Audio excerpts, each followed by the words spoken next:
Je crois que nous avons épuisé la première liste de questions. Alors, s'il y a d'autres questions, n'hésitez pas à les poser dans la messagerie. Donc, M. Wendo est là pour pouvoir répondre à vos préoccupations. N'hésitez pas à poser les questions, s'il vous plaît. Ok, il y a des questions qui arrivent. Ok. Ok, pour celui qui demande, bonjour, pour faire le master en statistique, quelles sont les filières de licence qui peuvent postuler? La sociologie en licence peut faire le master en statistique. Pour le master en statistique, il faut avoir une licence, soit en statistique, soit en mathématiques, soit en économie, soit en informatique, génie logiciel. Voilà, donc il faut forcément avoir une licence en statistique, une licence ou bien une licence en mathématiques ou bien une licence en informatique, je veux nommer génie logiciel, et une licence en économie pour pouvoir suivre la formation master statistique chez nous à ESSEC. La licence en sociologie ne peut pas suivre une formation en licence statistique chez nous. Désolé.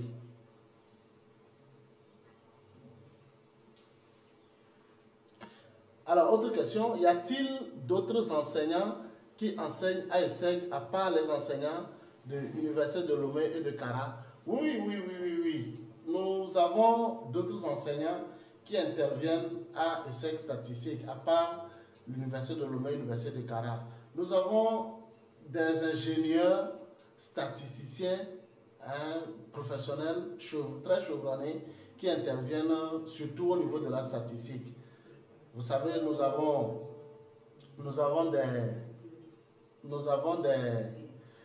des enseignants, nous avons des ingénieurs qui ont fait Abidjan, qui ont fait Dakar, qui ont fait Rabat, qui ont fait Cameroun et qui sont revenus pour servir le Togo. Donc ce sont ces enseignants que nous sollicitons. Ils sont pleins. Il y en a qui sont à PNUD, il y en a qui sont à OMS, il y en a qui sont dans le ministère, qui ont un certain nombre d'années d'expérience très pertinent, qui acceptent de nous accompagner. Ils sont nombreux. Donc, ce n'est pas seulement les enseignants de l'Université de Lomé de Kara qui interviennent chez nous. Il y a les ingénieurs statisticiens qui sont venus d'autres pays aussi, qui sont des Togolais qui interviennent chez nous à ESSEC Statistique. Merci. Autre question? Nous avons fini. Autre question, si vous avez encore des inquiétudes. Il y a quelqu'un qui a demandé sur Outlook. Outlook, la question sur Outlook, c'est quoi? C'était arrivé, mais je n'ai pas. Ah, ça doit être ici. Ah non. Ah, ok. Ok, les amis, est-ce que vous pouvez continuer par poser les questions? Ou bien vous êtes totalement satisfait de... Oui, quelle est la durée des différents programmes? Ok. Pour la licence, ça fait 3 ans. Pour la licence, ça fait 3 ans. La licence, ça fait 3 ans. Pour tous les programmes que je viens de dérouler tout à l'heure, pour la licence, c'est 3 ans. Le master est à 2 ans. Sauf le master en statistique qui est à 3 ans. Tout comme les autres écoles de la sous-région. Il faut faire 3 ans. 2 ans pour les cours théoriques, 6 mois pour les stages obligatoires, 6 mois pour les stages obligatoires. Dans les 6 mois, vous devez également soutenir. Donc, vous avez 3 ans pour finir tout, avoir votre diplôme et quitter. Voilà. J'ai également omis de vous informer que au niveau de la licence en statistique aussi, ça fait 3 ans. Il y a 2 ans de cours théoriques et puis 6 mois de stage obligatoire que chaque étudiant fait. Et c'est l'école même qui donne ces stages-là, qui donne ces stages aux étudiants, surtout en statistique. Il faut 6 mois, c'est obligatoire. Vous allez soit au ministère, vous allez soit au niveau de l'INSED. L'INSED peut vous déployer dans une de ces régions, les régions, vous pouvez être à Tchévier, à Takpamé, Kara, Dapaon, Sokoudé, pour travailler. Au cas où il n'y a pas de place chez vous, à l'INSED ici. Donc voilà, l'essentiel est que vous allez avec un thème de mémoire pour qu'on puisse vous attribuer un maître de stage qui va vous suivre avec le directeur de mémoire que l'école même va vous affecter. Donc c'est comme ça, ça se passe.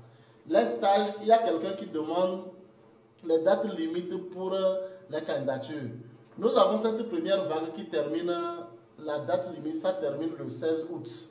Les concours ont lieu le 20 et le 21 août. Dès qu'on clôture le vendredi, la semaine qui suit, mardi et mercredi, on fait le concours pour cette première vague. Il y aura une deuxième vague en septembre que nous allons communiquer à nos directeurs au niveau de Compassion Internationale. Bon, il y a quelqu'un qui demande si les stages sont payants.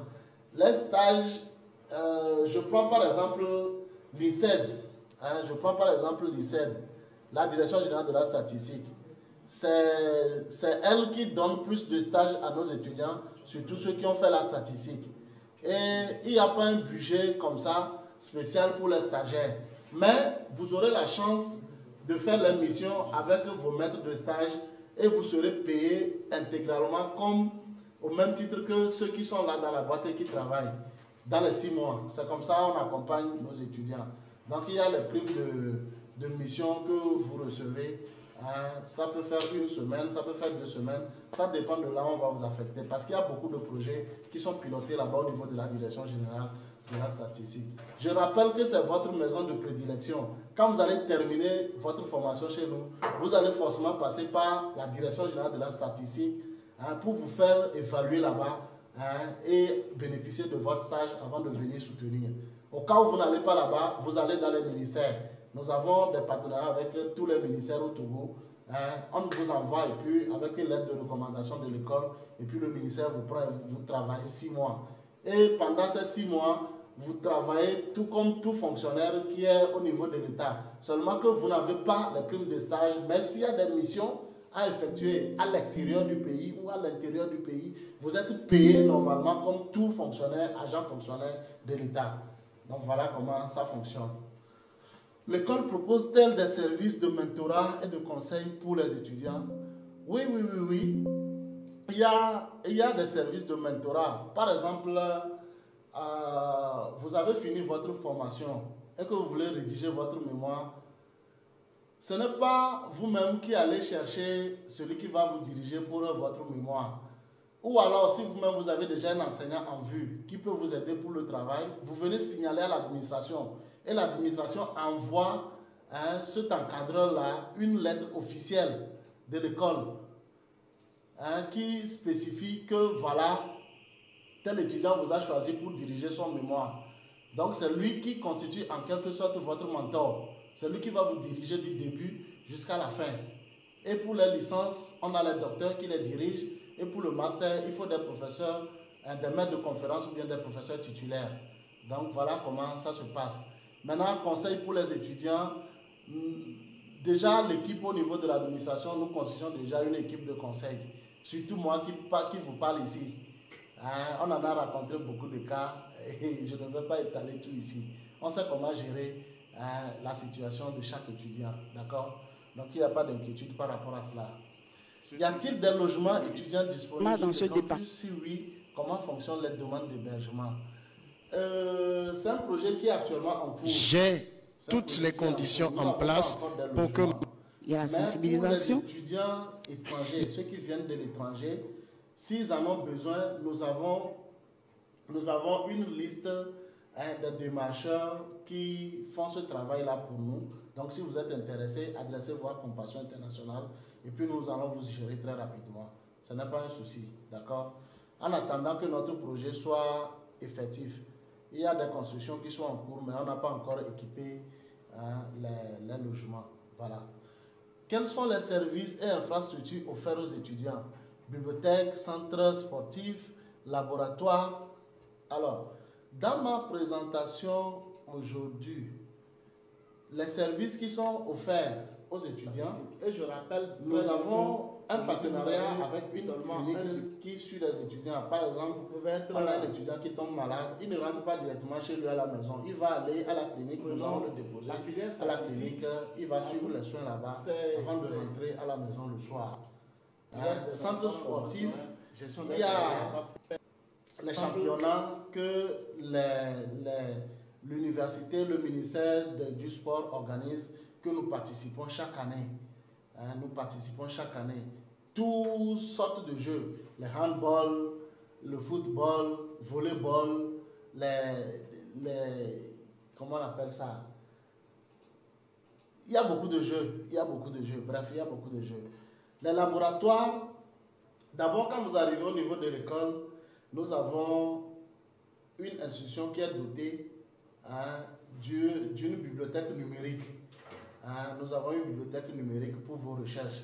Maintenant, si vous n'êtes pas satisfait, il y a également les laboratoires de l'Université de Lomé que nous sommes en partenariat avec eux, que vous pouvez utiliser pour vos travaux de recherche.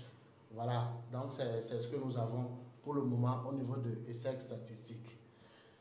Alors, autre question. S'il vous plaît, est-ce que la formation offerte en statistique est équivalente à celle offerte dans la sous-région telle que l'INSEA? Oui. Est-ce que vous formez en ingénieur statisticien économiste? Oui. Alors, j'ai mis ça dans... Quand j'ai présenté tout à l'heure, je vous ai fait part du programme que nous avons qui touche le programme de l'INSEA d'Abidjan et celui de Maroc. C'est ce programme-là que nous avons fait, que nous avons déposé. Je vais même vous copier le programme. Je vais laisser ça chez M. Alex, qu'il va vous envoyer le programme de licence et le programme de master en statistique chez nous. Vous allez comparer ce programme avec le programme des autres écoles de la sous-région, le programme des autres écoles de statistique de la sous-région, et vous-même vous allez voir. C'est un programme qui est très bien élaboré, avec un curriculum de formation très bien fait.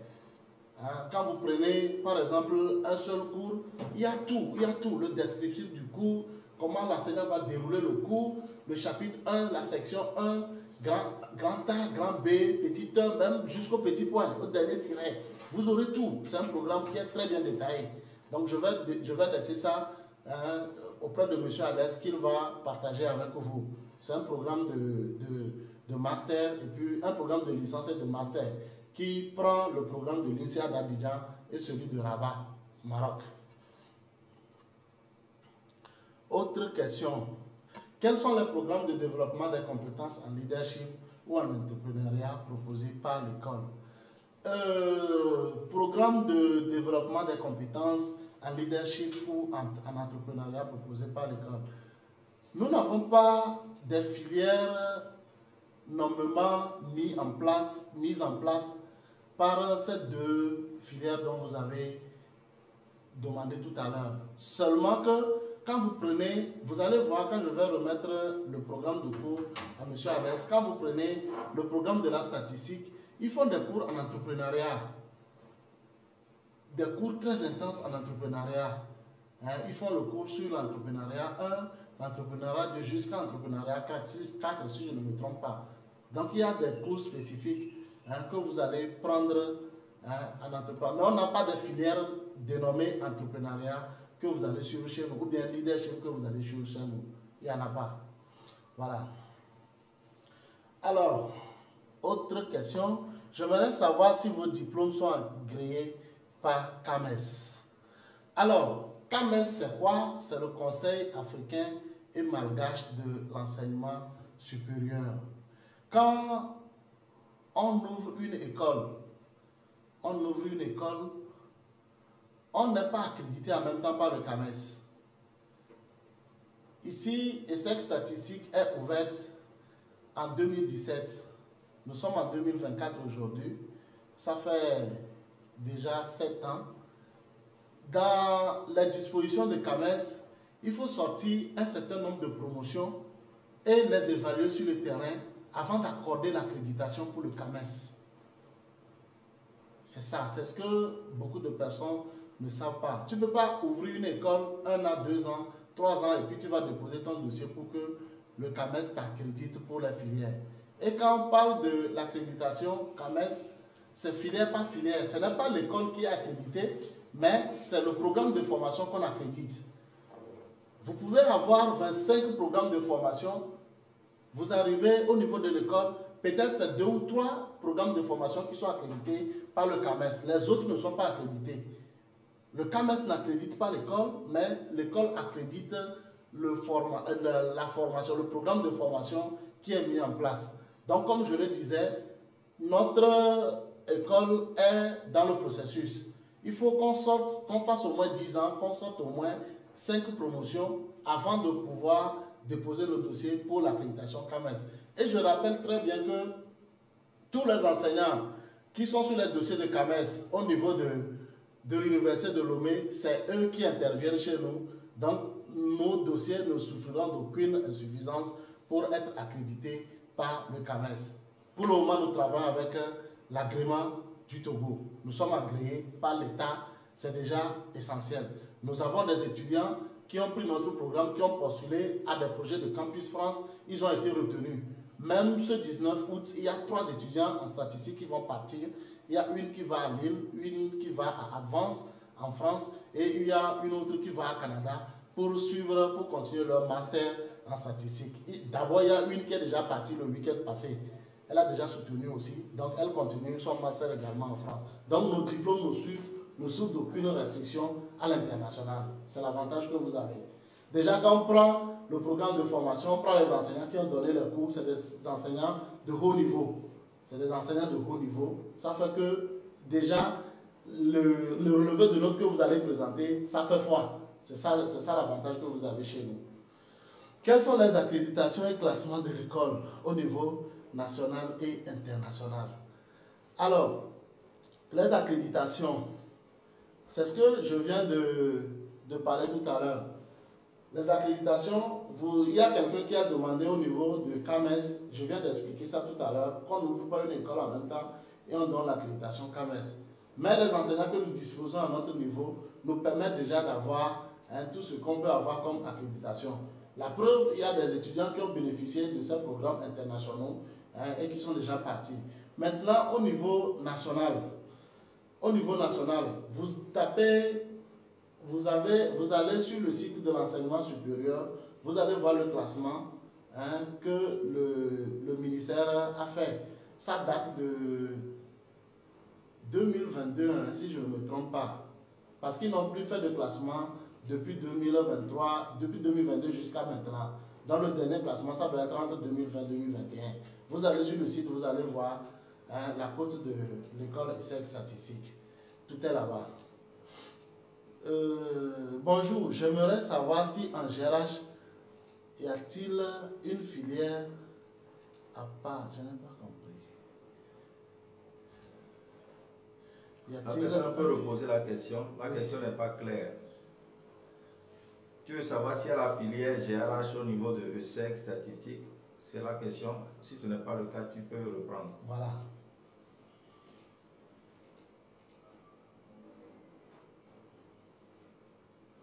Pour aller vite, tu peux activer aussi ton micro pour aller vite. Ok. Ok.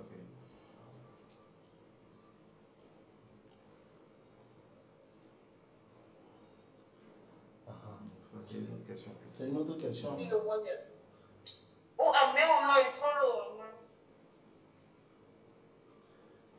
Celui qui a posé la question sur GRH, est-ce qu'il peut activer son micro pour parler? Assistant TG0503. Oui. Oui, bonjour. Bonjour. En fait, j'aimerais savoir pour faire la gestion des ressources humaines là. En première année, on est obligé de faire la gestion bien. Il y a une filière juste à part pour la GRH. Ok, d'accord. Non, vous commencez avec ce nouveau programme du ministère qui est également, qui va également avec celui de la FASEC. Vous commencez avec la gestion des ressources humaines en même temps. Pas vous allez faire tronc commun avant de revenir choisir l'option en 3e année. J'ai répondu?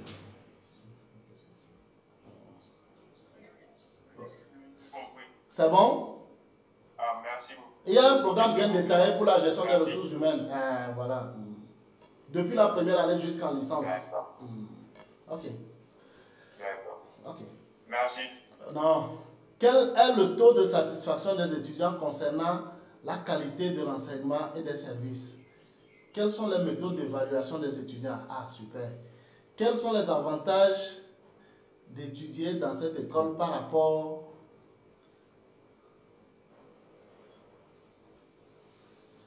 par rapport à d'autres institutions similaires. Ok, je vais répondre aux questions une à une, d'accord? Quel est le taux de satisfaction des étudiants concernant la qualité de l'enseignement et des services? Alors, nous avons, à ESSEC Statistique, nous avons mis en place une fiche d'évaluation des enseignants. C'est-à-dire que ce n'est pas seulement les enseignants qui évaluent les étudiants, mais chaque cours qui est terminé, il y a une fiche d'évaluation qui est distribuée à tous les étudiants. Et sur cette évaluation, vous allez voir, d'abord, il y a le document que l'enseignant a utilisé pour enseigner. Est-ce que c'est un des documents qui répond au programme qui est mis en place? Parce que vous avez tous les cours qui sont là, en fichier numérique, vous avez tous les cours. Tous les enseignants donnent les cours. Ou bien s'ils ne vous donnent pas au début du cours, à la fin du cours, vous aurez forcément le support de cours. Donc, il y a les documents qui sont utilisés, même la façon de transmettre le message de l'enseignant. Il y a tout ça sur la fiche d'évaluation. L'habillement qu'il porte, est-ce qu'il vient au cours à l'heure? Est-ce qu'il termine les heures de cours avant de quitter? Donc, il y a tout ça là qu'on met sur la fiche d'évaluation que les étudiants utilisent. Les matériels que l'enseignant vient utiliser pour donner son cours. Est-ce que c'est approprié aux étudiants? Donc, il y a cette fiche d'évaluation qu'on met à disposition des étudiants pour chaque cours. Du coup, quand vous arrivez au niveau de la surveillance de l'école, la surveillance des études, vous allez retrouver ces fiches qui sont là. Et à la fin de chaque cours, moi-même, directeur des études, je prends ça et puis je fais l'évaluation. Si le cours est passé ou ce n'est pas passé, l'enseignant est informé en même temps. Voilà, ils vont dire, c'est surtout au niveau de certaines filières, quand ils vont dire qu'il a développé cette partie, mais il n'a pas utilisé, par exemple, tel logiciel, comme c'est dit dans le cours, pour pouvoir faire des démonstrations. Et très rapidement, moi je saisis le président du conseil scientifique, qui est le professeur doyen Aboudji, qui parle à l'enseignant en même temps. Donc, voilà les dispositifs qui sont mis en place pour s'assurer de la qualité de l'enseignement qui est fait au niveau de ESSEC Statistique. Rien n'est laissé comme ça, rien n'est laissé. Tout est suivi, tout est suivi. Les enseignants qui viennent à l'heure, les enseignants qui viennent en retard, qui ne terminent pas le cours, il y a les cahiers de tests qui sont là, puisque à la fin, il y a le ministère qui fait son tour dans les écoles pour vérifier les cahiers de tests. Est-ce que les cours inscrits au programme, est-ce que tout est fini? Donc, il y a ce cas-là que nous gérons chaque année. Donc, du coup, si on les laisse, ils vont faire du mauvais travail et puis nous, on sera sanctionné par le ministère. Donc, il y a tout un suivi qui est mis en place. Quelles sont les méthodes d'évaluation des étudiants? Alors, les méthodes d'évaluation des étudiants, on a des exposés que les étudiants font sur des projets spécifiques, on a des devoirs surveillés et on a des examens.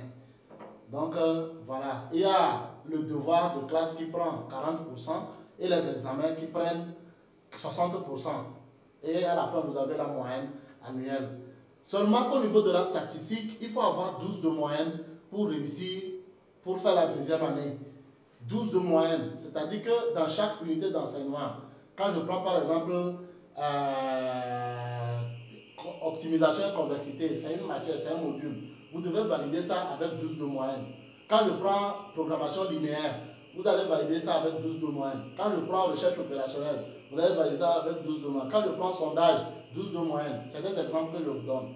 Donc, il faut forcément une moyenne de 12 pour pouvoir monter en classe supérieure. Mais au niveau d'économie et gestion, avec 10 de moyenne, vous validez déjà votre année. Voilà, pour chaque matière. Les avantages d'étudier dans cette école par rapport à d'autres institutions.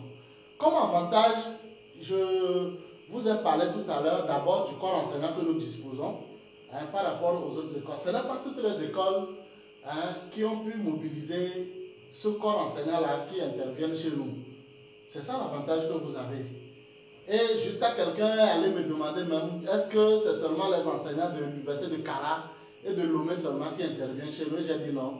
Il y a des ingénieurs, il y a des professionnels aussi qui interviennent, des professionnels avec beaucoup d'années d'expérience qui interviennent chez nous. Donc voilà un des avantages. Le deuxième avantage, c'est les stages que nous offrons à chaque étudiant. Ce n'est pas de l'utopie. Faites vos demandes ou bien faites vos recherches autour de vous. Nous donnons des stages à chaque étudiant à la fin de chaque année. En économie gestion, 1-2 mois. Et au niveau de la statistique, eux, c'est obligatoire. C'est-à-dire qu'il y a un projet de mémoire que vous devez rédiger après avoir passé 6 mois de stage en entreprise avec votre maître de stage. Donc, c'est obligatoire. Donc, ça, c'est le deuxième avantage. Le troisième avantage, c'est que nous sommes, par exemple, la seule école qui forme en statistique au Togo. Il n'y a pas deux. Si on a réussi à avoir cette qualité de cette formation, c'est parce que l'État même a étudié notre sérieux avant de nous donner l'agrément.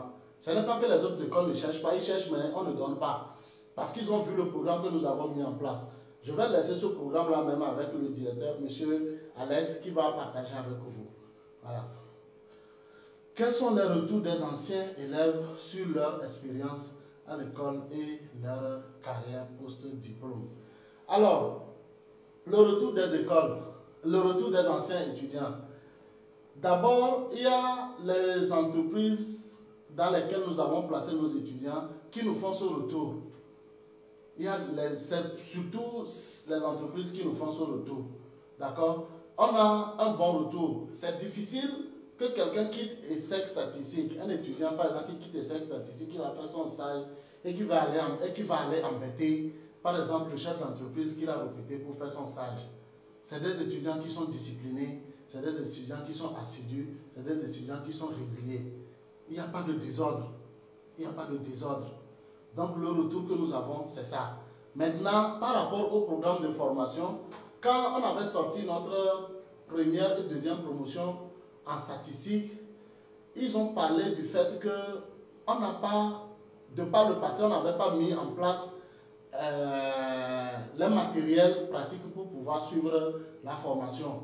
Mais la troisième année qui a suivi, très rapidement, on a mis tout ça en place et ils ne se plaignent plus. Parce que quand ils sont allés en entreprise pour le stage, quand on leur demande certains logiciels à utiliser, ils disent qu'ils ne connaissent pas.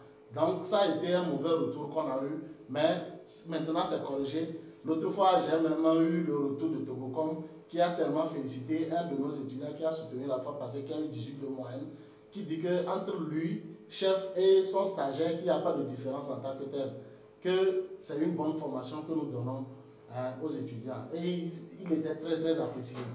Voilà. Pour le concours de statistique, quelle matière compose-t-on? Voilà, ça c'est une question très intéressante. Au niveau de la licence statistique, pour ceux qui veulent se faire former en ingénieur des travaux statistiques, ingénieur des travaux statistiques, ITS, vous aurez à composer dans un sujet de culture générale qui est habituellement une dissertation, une contraction de thèse, ça peut être un résumé ou une analyse de thèse, et un sujet de mathématiques pour niveau terminal. Niveau terminal. Terminal B, terminal C, terminal scientifique. Voilà. Donc vous aurez à composer dans ces trois matières en 2 jours, mardi et mercredi, le 20 et le 21 août. Voilà. Comment l'école intègre-t-elle les nouvelles technologies dans ses méthodes d'enseignement? Quelles sont les opportunités? Voilà, d'accord. Alors, les nouvelles technologies.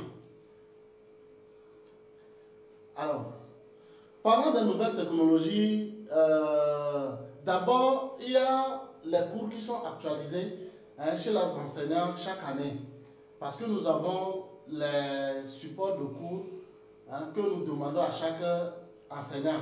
Au début de la rentrée, il y a un conseil scientifique qui est organisé avec tous les enseignants et on leur donne des retours par rapport au marché de l'emploi. Les cours sont améliorés par rapport à l'évolution du marché de l'emploi. Parce qu'on ne peut pas être sur des cours de 2 points Web 0 et puis on va continuer par de Web 4.0, on va continuer par donner des cours de 2 points Web 0. Non, non, non, non. Donc il y a une actualisation qui est faite sur chaque module de cours qui est dispensé. C'est ça qui fait même la qualité de l'enseignement. S'il y a des logiciels qui ne sont plus utilisés dans les entreprises, pourquoi venir enseigner ces logiciels-là à ces étudiants, sachant très bien que ça ne va pas les servir au marché de l'emploi? C'est une formation professionnelle que nous donnons aux étudiants. Donc du coup, il y a cette actualisation de chaque cours au niveau des enseignants au début de chaque rentrée. C'est très important. Voilà. il a parlé des opportunités pour aller étudier à l'étranger.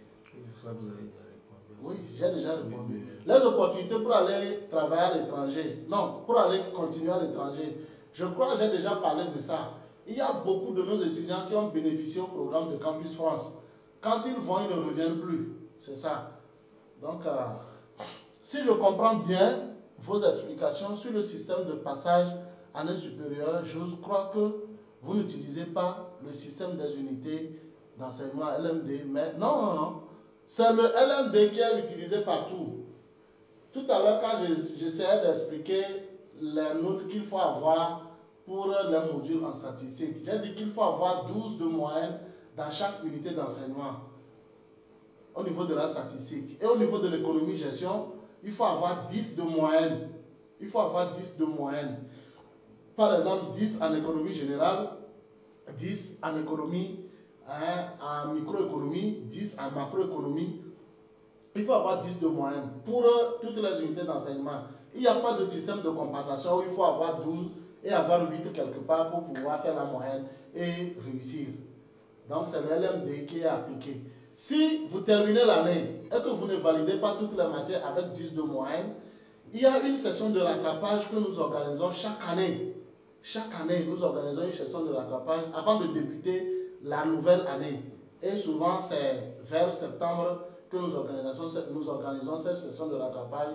Donc, vous avez la possibilité de revenir valider les matières que vous n'avez pas pu valider au cours de l'année. Mais si vous ne validez pas, vous avez également la possibilité de commencer la deuxième année, tout en revenant valider les matières au cours de l'année en question. Donc, il n'y a pas de problème par rapport à cela. L'essentiel est qu'il faut valider les unités d'enseignement et avoir les 180 crédits avant d'avoir votre licence LMD. Ok, je crois que c'est... On va répondre à la dernière question. Comment l'école évalue-t-elle et améliore-t-elle la qualité de ses programmes? Oh, j'ai répondu. Oui, je crois que c'est déjà répondu. Y a-t-il des initiatives, des programmes pour encourager l'innovation et la créativité parmi les étudiants? Oui, bien sûr. Il y a des initiatives ou des programmes pour encourager l'innovation et la créativité des étudiants. Par exemple, il y a des bourses qui sont accordées aux meilleurs étudiants. Il y a des bourses qui sont accordées aux meilleurs étudiants. Et ils sont également accompagnés. Si, par exemple, c'est un cabinet qui peut les accompagner dans leurs projets et tout, on les confie à ces cabinets gèrent ces projets avec eux. C'est comme ça que nous faisons habituellement. Il y a des enseignants qui ont par exemple des projets qui ne peuvent pas gérer eux seuls. Ils associent ces étudiants-là qui sont bons, ces étudiants qui sont excellents, à gérer ces projets-là avec ces enseignants. Donc voilà comment ça se passe. C'est une façon d'encourager les meilleurs étudiants. Voilà. Surtout en statistique. Voilà. Pouvez-vous partager avec nous le PowerPoint que vous venez de présenter? Oui, le PowerPoint, il y a M. Alex qui va vous envoyer ça avec les contacts et tout. Vous les aurez tout à l'heure quand on va finir la séance d'information. Alors, merci beaucoup. Merci beaucoup, M. Wando, pour la présentation et surtout avec les questions. Les questions assez percutantes, mais c'est quand même bien de pouvoir poser des questions pour mieux comprendre. Voilà. Nous espérons que les questions ne nous ont pas trop dérangé. Non. Ok, d'accord. Non, c'est bon. Merci beaucoup. C'est juste pas curiosité parce que c'est les jeunes, ils souhaitent toujours avoir plus de compréhension. Oui. Donc, nous vous remercions vraiment pour la présence, pour le partage d'informations. Je crois qu'aujourd'hui, les églises partenaires, les animateurs, les jeunes ont plus de compréhension sur les offres de formation de ESSEC statistique. Alors, chers amis, je crois que vous avez les informations qu'il faut, mais après cette session, vous allez encore continuer avec les jeux. Je vais envoyer le PowerPoint par mail que vous allez recevoir. Donc, continuez toujours par partager avec les jeunes ces offres-là. Et surtout, n'hésitez pas, il y a l'adresse de... Oui, le contact est là. On a le contact sur le PowerPoint. Oui, le contact de M. Wendo, c'est 90 10 61. Voilà, il est sur WhatsApp avec ça. Accessible sur WhatsApp avec ça.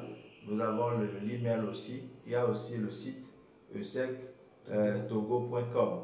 Donc, tout ce que les offres que M. Wendo a présentées tout à l'heure, vous pouvez voir toutes ces formations sur le site internet. D'accord? Pour plus de détails, allez sur le site et vous allez voir plus d'explications sur ces offres-là. D'accord? On peut écrire c'est le contact ici. Le contact, ok. On a dit tout à l'heure que c'est 90.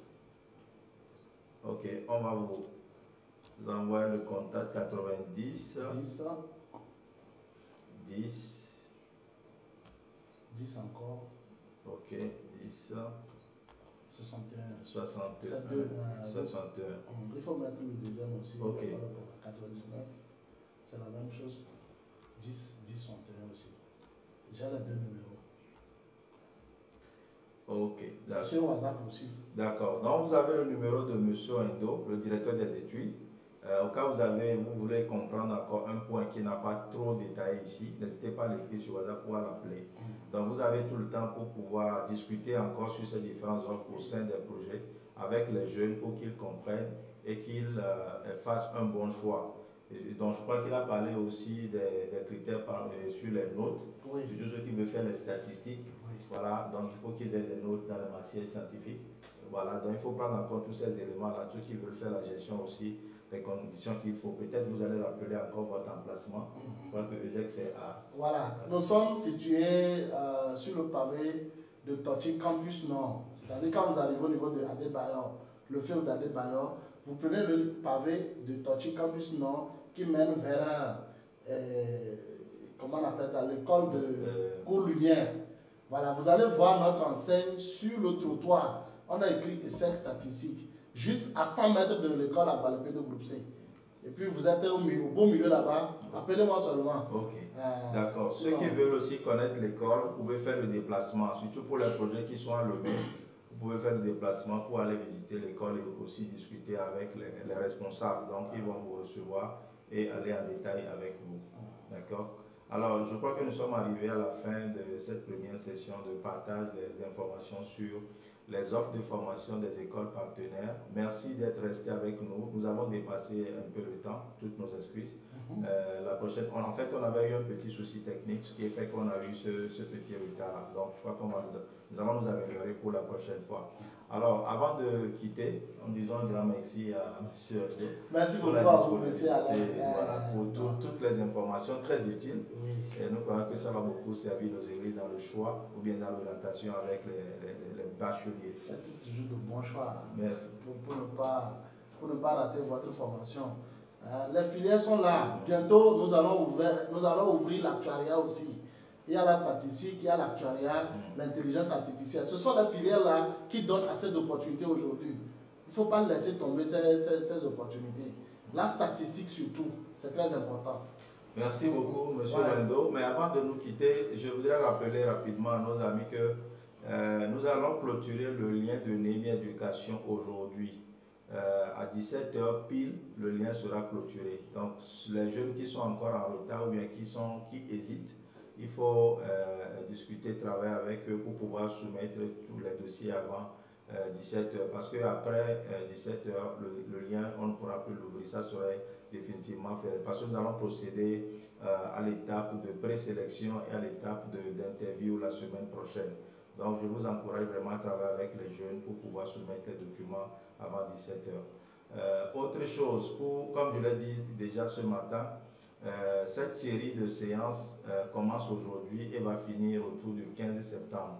Donc, chaque semaine, mercredi 11h à 12h30, nous allons mercredi et vendredi. Les mercredis et vendredis de chaque semaine, d'ici jusqu'au 15 septembre, nous allons recevoir une école partenaire qui viendra partager sur ces offres de formation. Donc, pour la semaine prochaine, nous allons recevoir 2 écoles. Nous allons envoyer les informations d'ici à la fin de la journée sur l'école et le lien reste le même.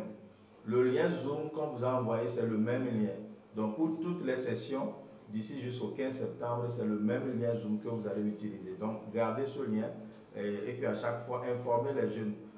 Les jeunes qui ont les smartphones, vous pouvez partager le lien Zoom avec eux et vous leur donnez le programme de passage des écoles. Donc, comme je l'ai dit, mercredi de 11h à 12h30, vendredi de 11h à 12h30 jusqu'au 15 septembre. D'accord. Partagez le lien Zoom avec les jeunes bacheliers pour qu'ils puissent suivre directement depuis le remplacement, ou ceux qui n'ont pas de smartphone, ils peuvent venir au projet et suivre ensemble avec vous, et après vous pouvez faire des débats ou des discussions autour de la présentation. Donc n'hésitez pas à pouvoir, surtout pour l'éducation, à renseigner les informations, c'est important parce qu'on va plus reouvrir le lien. Autre chose, ceux qui n'ont pas encore renseigné le lien concernant la collecte d'informations sur les résultats scolaires pour l'année académique 2023-2024, essayez de le faire au plus tôt possible. Nous devons boucler ce lien-là, donc il faut faire vite. Ceux qui sont en retard, je crois que la dernière fois le directeur a rappelé ça lors de notre rencontre, la rencontre de mercredi. Donc essayez de renseigner rapidement ce lien au plus tard lundi, pour qu'on puisse voilà, avoir des données sur les résultats que nous avons eus pour l'année académique passée. Merci à vous, merci pour la disponibilité. Que le Seigneur vous bénisse. Je vous souhaite un bon appétit pour ceux qui se préparent déjà à manger. Donc on se dit à très bientôt pour la prochaine fois, surtout mercredi. Je vais vous envoyer le programme. Ok, d'accord. Donc je vais vous envoyer le PowerPoint et puis le programme. Monsieur Edouard Premier me remettre le programme que je vais également joindre dans le mail que je vais faire pour les PowerPoint. Donc merci beaucoup et à très bientôt. Alors bon début de week-end à tout le monde. Bye bye.